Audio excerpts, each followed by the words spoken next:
Waktu gue sedang banyak-banyaknya masalah dalam hidup, yang kemanapun gue lihat itu nggak ada titik terang, gue akan kembali mengingat seorang karakter yang waktu kecil sangat gue idolakan karena perubahan hidupnya.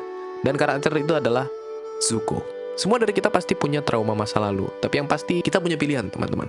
Antara comeback dari trauma itu, atau jatuh semakin dalam ke dalam lubang kegelapan. Zuko memiliki caranya sendiri dalam bangkit dari trauma, dan mencapai sebuah perubahan yang signifikan dalam hidupnya. If I have to, I will spend every day of the rest of my life hunting the Avatar. I know it's my destiny to capture him. Di sini udah kelihatan kalau dia bukan tipikal protagonis biasa yang mau memburu Aang karena suatu hal yang biasa seperti mau menguasai dunia atau mau apapun. Tapi ada alasan di balik itu. Dan alasan itu yang membuat kita tahu bahwa Zuko itu sangat memandang tinggi yang namanya kehormatan atau honor. Ketika lahir sebagai pangeran dari negara api, Zuko memiliki segalanya, kecuali keluarga yang harmonis dan ayah yang baik. Nah, ayah yang buruk inilah yang kemudian memberikan trauma besar dalam kehidupan Zuko. Singkat cerita, dalam suatu pertemuan perang, Zuko menyanggah pernyataan seorang jenderal yang ingin mengorbankan prajurit negara api. Tetapi Raja Api melihat ini sebagai sebuah ketidakhormatan dan sangat marah terhadap hal tersebut. Eknikai atau duel apilah satu-satunya cara untuk menyelesaikan perseteruan tersebut. Tapi betapa terkejutnya seorang Zuko ketika dia sadar kalau yang akan melawan dia itu adalah ayahnya sendiri. Kenapa hal tersebut bisa terjadi? Karena menurut Raja Api, ketika Zuko bertindak tidak sopan kepada jenderal tersebut, dia sebenarnya sudah tidak sopan kepada Raja Api itu sendiri. Setelah pertarungan, karena Zuko menolak untuk bertarung, dia sudah menunjukkan kelemahan yang memalukan. Dan Zuko dihukum untuk mencari avatar sampai dapat. Dan hanya dengan itulah dia bisa kembali dengan kehormatannya. Di sini kita bisa ngerti teman-teman, kenapa Zuko waktu di kapal itu jadi seorang yang keselin dan jahat. Karena sebagai anak usia 13 tahun, ayahnya mempermalukan dan menghabisi dia di depan banyak orang. Yang secara fisik dan psikologis itu menghancurkan dia. Inilah trauma terbesar seorang Zuko. Kita, dalam keseharian kita, mungkin tidak pernah mengalami trauma luar biasa seperti itu. Mungkin yang kita alami adalah trauma-trauma kecil yang menumpuk menjadi sebuah trauma besar, dan itu normal. And he was from the Fire Nation, just like you. If we knew each other back then, do you think we could have been friends too?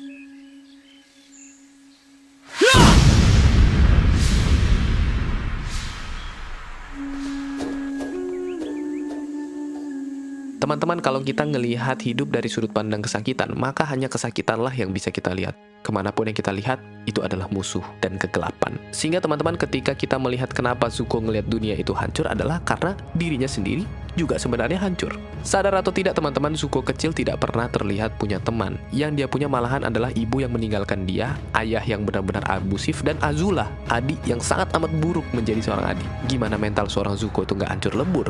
Zuko itu berasal dari keluarga hancur atau keluarga yang isinya orang-orang hancur? I failed. No, I loved watching you. That's who you are, Zuko. Someone who keeps fighting even though it's hard. Pas scene ini Zuko merasa dirinya gagal karena dia tidak bisa seperti yang dibayangkan oleh ayahnya dan kakeknya. Tapi ibunya di sini justru melakukan sebuah reframing atau mengambil sudut pandang lain bahwa walaupun sulit, Zuko tetap berusaha dan mencoba. Kadang-kadang cuma itu yang kita butuhkan dari seseorang gitu. Yaitu yang bisa memberitahu kita sudut pandang lain ini tanpa sugarcoating apapun dan tanpa merubah fakta. Cuman ngasih lihat aja apa yang kita nggak bisa lihat. Karena setelah ibunya pergi, satu-satunya fakta yang bisa dia dapatkan adalah dari ayahnya. Ini membuat dia sangat susah merasakan happiness itu sendiri. Breathe first.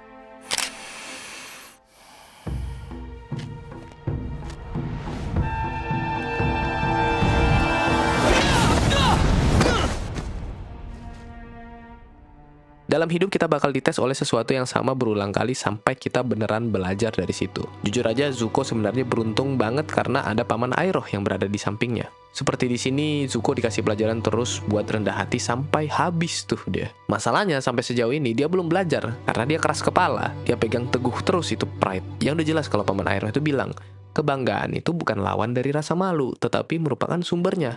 Tunggu loh, gimana? Oke, kita tarik sedikit dulu. Ini kan sebuah perilaku keras kepala ya, bukan ego. Kalau kita ego dan ego itu dirusak, maka kita akan malu dan mencari tahu cara untuk mengembalikannya. Kalau harus bertarung dengan seorang, ya tarung gitu. Itulah yang disebut dengan kebanggaan tadi. Tetapi sebenarnya cara untuk menghilangkan rasa malu adalah kalau orang lain menyampaikan sesuatu yang gak berkesan sama kita, ya kita cek dulu apakah itu benar. Kalau benar, bisakah kita belajar dari situ? Dan kalau salah, apakah kita bisa lepaskan? Dan kayak biar itu jadi pemikiran dia aja gitu. Dan kita menerima akan hal tersebut. Jadi mau itu benar ataupun salah, kita menerimanya dengan rendah hati. Come on! Strike!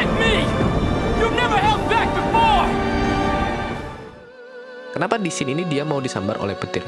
Karena dia masih mau membuktikan, Pak, bahwasanya dia sudah bisa mengendalikan petir. Dia mau membuktikan dia itu kuat.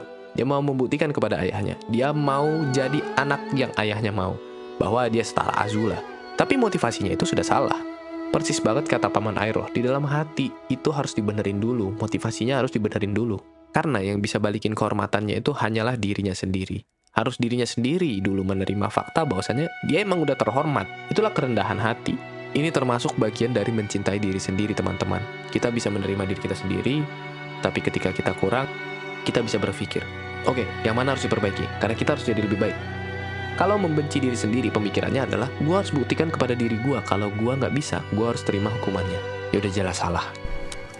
Here, I want you to have this. Read the inscription. Never give up without a fight. Ternyata masa lalu nggak harus mendefinisikan siapa kita, teman-teman.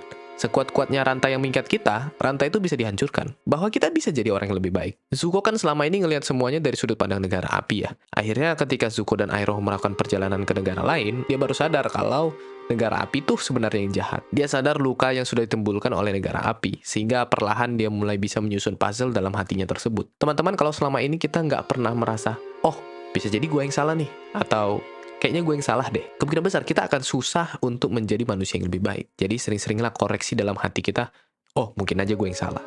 Two halves of a single weapon. Don't think of them as separate, because they're not. They're just two different parts of the same whole. Bukankah pedang itu menggambarkan Zuko juga? Bahwa pedang itu bukanlah dua pedang, melainkan satu pedang, jadi jangan dipisah-pisah. Itu menggambarkan seorang Zuko yang harus mencari tahu gimana caranya menyatukan dua sisi dalam dirinya.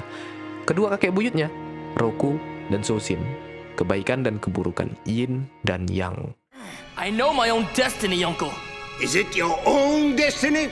Or is it a destiny someone else has tried to force on you? Stop it, Uncle.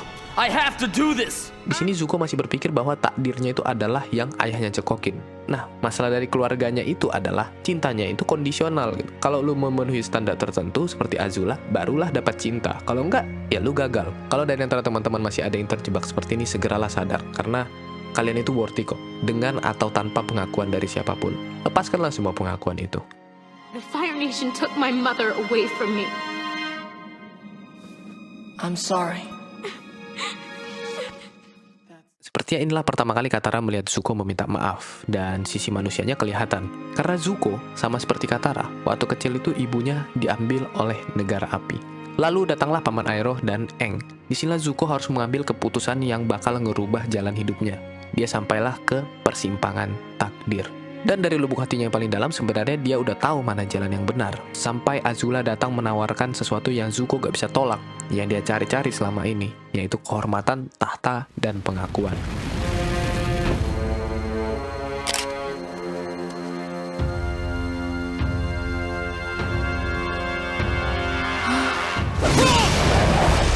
Inilah Zuko, teman-teman. Betapa manusianya dia. Dia gak selalu linear. Dia manusia biasa yang gak memutuskan kalau oke, sekarang aku jadi baik, jadi yang aku lakukan akan baik, dan baik gitu. Enggak. Melainkan ketika yang selama ini dia idam-idamkan tiba-tiba muncul di depan matanya, Zuko gak sanggup buat ngelawan pencobaan itu. Dan kita bisa paham itu, teman-teman. Zuko ditawarkan seluruh dunia hanya dengan bayaran dia terima tawaran dari iblis itu sendiri. Kita sendiri bahkan sebagai manusia kemungkinan besar bakal melakukan hal yang sama. Dan bicara tentang berubah, ini adalah hal yang susah. Ibaratkan kita dari dulu jahatlah sama orang. Seketikanya kita beneran mau jadi baik, itu orang bakal susah nerima kita. Jembatan itu udah kebakar. Tapi kita nggak bisa ubah masa lalu, teman-teman. Yang kita bisa ubah itu cuma masa depan. Jadi kalau orang lain mau terima perubahan kita, ya syukur. Tapi kalau orang lain nggak mau terima, ya bagiannya kita buat menerima keputusan mereka. Nggak usah berlama-lama memegang rasa bersalah itu. Cukup sampai titik di mana, oke, gue harus berubah. Udah. Sampai itu lepaskanlah rasa bersalah itu. Masa depan masih panjang, teman-teman. Ketika di sini Zuko udah ngerasa kalau kayaknya dia salah. Tetapi apesnya Azula malah membuat dia berpikir bahwa sebenarnya dia lah yang benar. Gitu. Zuko lah yang benar. Zuko lah yang memegang kendali atas takdirnya. Sampai Zuko sendiri bahkan bingung mana yang benar dan mana yang salah. Sekarang dia punya segalanya yang dia inginkan. Bahkan pengakuan dari ayahnya. Tetapi ada sesuatu yang salah. Dan dia mulai bertanya-tanya kalau selama ini yang dia cari itu worth it atau enggak. You have no right to judge me, Uncle. I did what I had to do in Ba Sing Se, and you're a fool for not joining me. You're not going to say anything?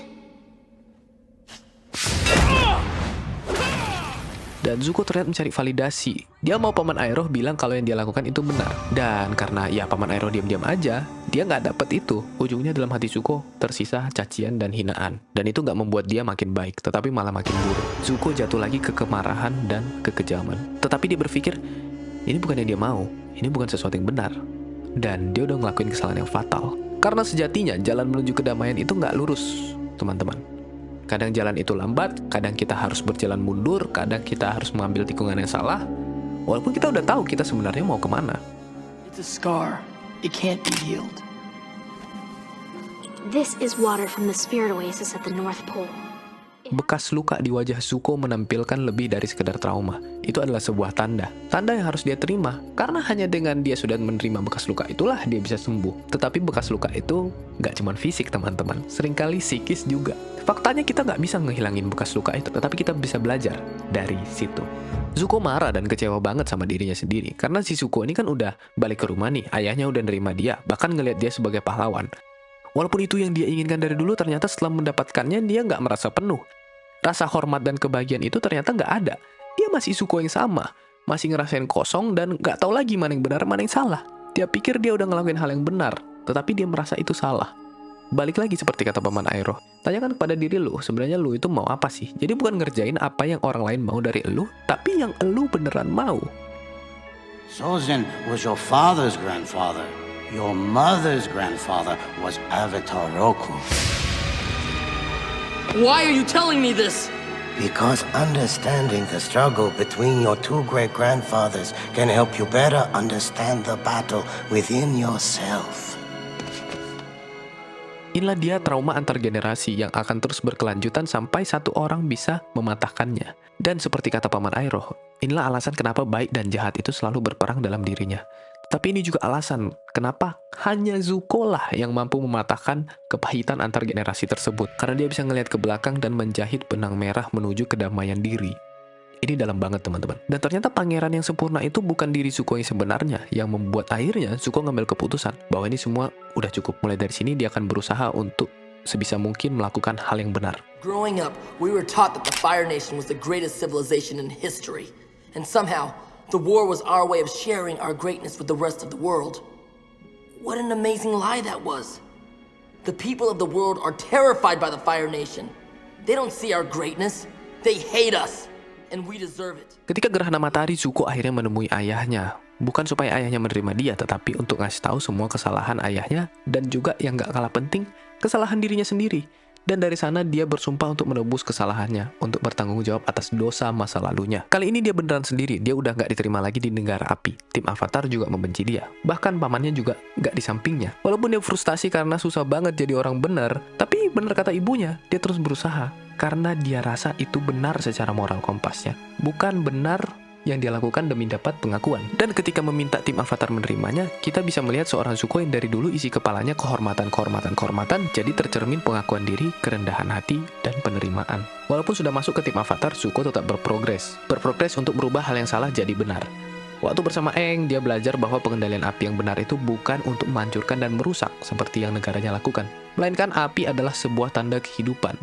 Waktu sama Sokka, dia menunjukkan hati untuk berkorban demi kepentingan teman, keluarga, atau orang lain. Waktu sama Katara, dia diingatkan lagi bahwa penting sekali agar kita tidak larut dan termakan dalam kemarahan dan balas dendam. Jadi gak cukup kalau kita hanya berubah begitu saja dan tidak berusaha untuk memperbaiki kesalahan kita di masa lalu yang fatal. Dan menurut gue di sini penting untuk lo tahu dalam diri lo itu sebenarnya mau apa, kemana moral kompas lo, dan siapa temen lo yang satu jalan dengan lo. Tapi tenang teman-teman, ini bukanlah jawaban yang dalam 1 jam kita bakal ketemu. Enggak, ini adalah perjalanan yang panjang banget. Dan gue harap semoga kita semua bisa ketemu dengan itu, yaitu dengan moral kompas kita. I'm so sorry, Uncle. I am so sorry and ashamed of what I did. I don't know how I can ever make it up to you, but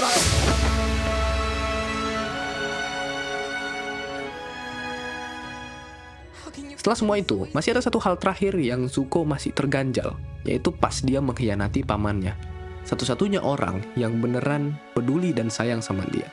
Pada akhirnya, saat Komet Sozin, Zuko bertemu kembali dengan Paman Aero. Dan dia nggak tahu harus ngomong apa. Ekspektasi Zuko juga pamannya bakal marah besar dengan dia. Tapi nyatanya enggak. dia malah meluk dia dengan hangat dan dia diterima. Walaupun Zuko banyak dapat bantuan dari orang lain buat mencari jalan yang benar, pada akhirnya dirinya sendirilah yang melaksanakannya. Dia sendirilah yang merancang seluruh penebusannya itu, dan takdir dia berada di tangan dia sendiri. Penutup dari kisah Zuko ini sangat epik, teman-teman, di mana Zuko mengorbankan dirinya demi Katara. Bayangkan seorang pangeran yang mengawali kisahnya dengan egoisme dan kepahitan, yang mengidamkan pengakuan dan kehormatan, sekarang mampu mengorbankan tahtanya bahkan nyawanya demi orang lain. But with the Avatar's help, we can get it back on the right path and begin a new era of love and peace.